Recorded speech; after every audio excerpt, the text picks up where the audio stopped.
God, his faithfulness. Some of you have given your life to God, you've committed your future to him, and you think he's messing up your life. There are many people here today who have dedicated their lives to God, and they feel like taking it back. I remember several years ago when life was very difficult, a lot of pain. I was going through too many crises. I went to God and I was praying. I said, Lord, things are very hard for me. The Lord said, you are on the firewood. The fire has not been applied yet. After a few years, I don't know what happened. The fire hit.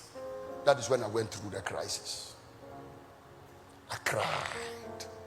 I said, my life is gone. A gentleman who used to be the ambassador of Ghana to, I think, one of the countries, Donald Adabere, I've forgotten the country he was ambassador to. So he came to the house and he sat down and said, Nsobe, my brother, where are you? I said, I'm here. He said, this thing that has happened to you is very painful. You are going to be driving on that road every time.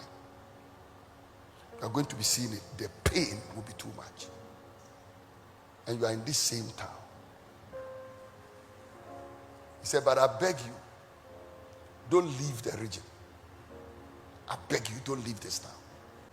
Also, I stayed there and cried for years. And I still cry.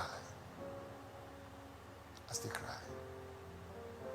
Of course, when I travel to go and preach, my host normally, but for people like him, will forget I cry on the road I drive on. Recently, one of my friends came to visit Bolga, Dr. Lawrence Tete. And when I went and showed him something, we were driving to the city. He told me, he said, I want you to take me to the place where they buried your children. I told him, I said, Doc, I can't go there. If I go there, I will collapse. I will faint. I can't go there. It's the biggest pain I can never describe. He said he will go. So went and roamed around the school, and then he was going there. I said, you are on your own. He went. When he came to the house, we gave him food he couldn't eat. He wept and wept and wept. This was just about 4 weeks ago. So you can imagine what I've been carrying for years. But that is a price you pay for something you believe. Yesterday, you saw a man standing here and crying. He said, my wife is dead. She's in the fridge. Man of God, tonight I'm preaching like this because some people have given something which is precious to God, and they feel like taking it back. Lord, I gave you my life. I'm taking it back. I gave you my life, righteousness. I can see my friends. They are fornicating all over the place. They are married. But look at me. No husband, no child. Lord, I'm taking my life back. Some came and sat in this church. They said they've dedicated their lives to God. They were with their friend. Their friend, like Opa, has left the church and is doing well. Business is flourishing. They are sitting here. They are struggling. They are like, Lord, I want to take my life back. And sometimes you are in the church and you are giving offerings, giving offerings, giving offerings. Everything of yours is going down.